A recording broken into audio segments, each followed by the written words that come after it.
meu caro nobre amigo e irmão Zé Amaral, que há mais de 30 anos nós nos conhecemos. Graças a Deus. E nós estamos aqui empenhados aí na contribuição da Casa do Caminho, da qual você vai falar hoje sobre esse tema.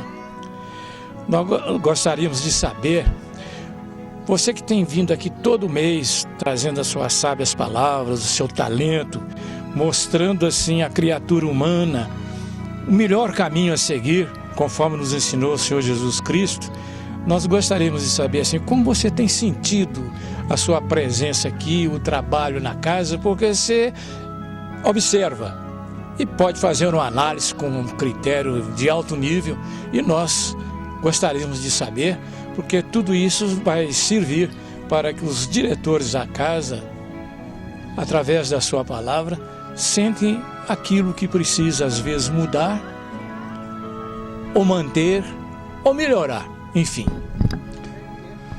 Bom, Sr. Smith, eu agradeço inclusive a honra do convite de eu participar aqui durante esses últimos 3 anos. A gente tem feito um trabalho todo mês. O mais beneficiado sou eu, porque primeiro é uma oportunidade de trabalho extraordinário. E nós precisamos desse trabalho para o nosso autoaprimoramento, para a nossa compreensão. E o que eu posso observar é exatamente nesses momentos que a gente passa aqui, uma vez por mês, quando a gente percebe que a casa tem uma administração singela e extremamente acolhedora. Eu acho que isso aí é uma das características extraordinárias que uma casa do caminho tem que ter.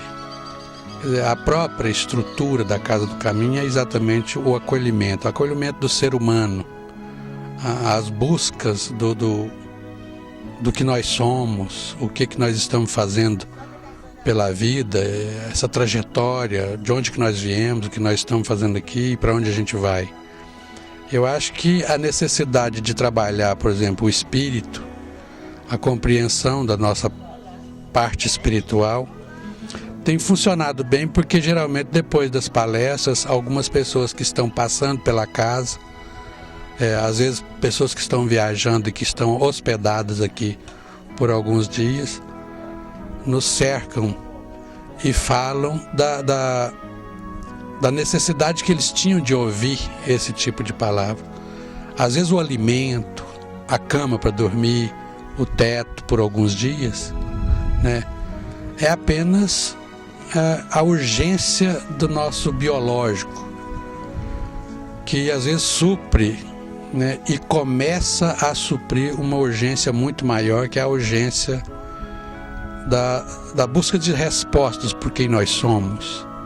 Às vezes o andarilho, às vezes a pessoa que está andando pela vida sem rumo, o que ele mais quer é encontrar-se consigo mesmo. Às vezes no caminhar, a busca constante é encontrar-se consigo mesmo. E um albergue, uma Casa do Caminho, nos moldes da Casa do Caminho, da Estrada de Jope, dos primeiros cristãos, ela tem que apenas proporcionar isso. É o refazimento do corpo e a estruturação do espírito para uma vida muito maior, muito mais significativa, que é a nossa vida espiritual. José, aproveitando essa oportunidade que você falou a respeito desse acolhimento, o que a gente observa, grande parte desses albergados, é a desestrutura familiar. É o filho que sai sem rumo, é o pai que abandona a família. Isso não acontece muito com as mulheres. É bem reduzido o número de mulheres albergadas, muito reduzido. Mas eu gostaria assim, que você pudesse passar para nós também a importância desse ensino que a casa promove para a valorização da vida, a fim de que o nosso objetivo de fato está dentro dessa característica de fazer sensibilizar pela família, pela sua origem, porque muitas vezes eles estão aqui acolhidos, mas a mãe, o pai ou o filho estão em verdadeiro abandono. Sensibilizá-los para esta responsabilidade, porque é muito melhor viver em família, por pior que seja, é o melhor lugar que a gente possa imaginar nessa face da terra, porque como disse Jesus, né, é a primeira escola da vida. Então um que deixa a família é um aluno desertor. Eu gostaria que você pudesse dar esse introito para nós. Sem dúvida, o que o senhor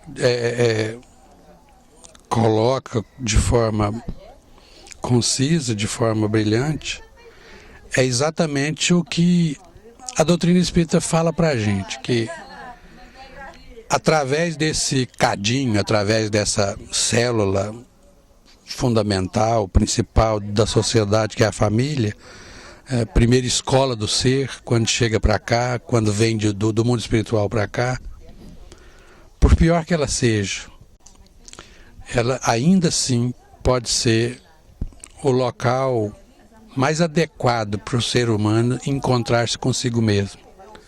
Ninguém reencarna na família errada.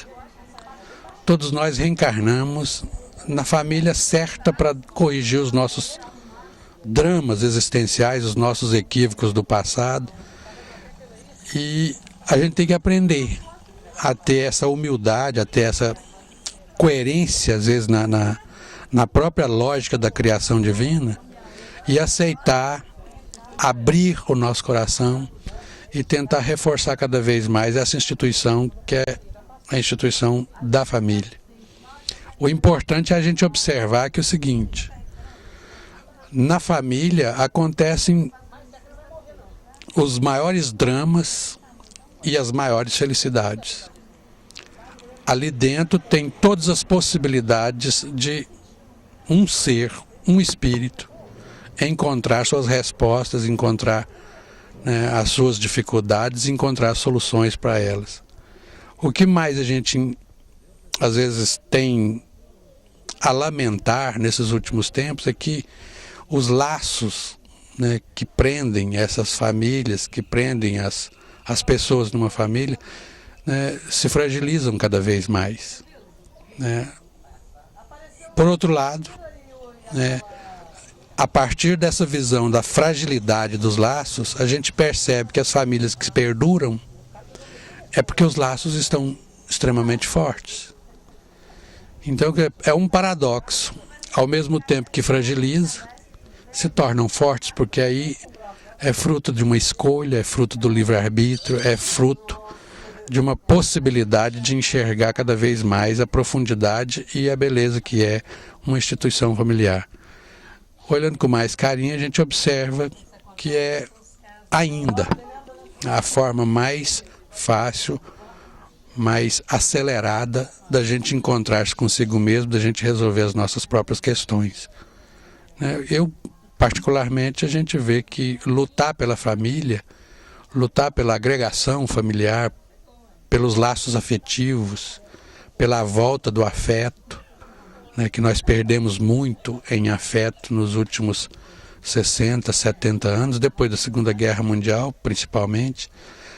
Os laços afetivos ficaram jogados para segundo plano. Então eu acho que uma retomada, né, uma tentativa de fazer com que o afeto volte ao nosso meio, às nossas condições de sociedade, às nossas condições de relacionamentos, eu acho que isso realmente vai trazer para nós uma consciência maior, uma liberdade maior de resolver as nossas questões no meio da família. Muito obrigado pelo introito desta manhã de céu azul e com a sua maravilhosa presença, como sempre. Eu que agradeço.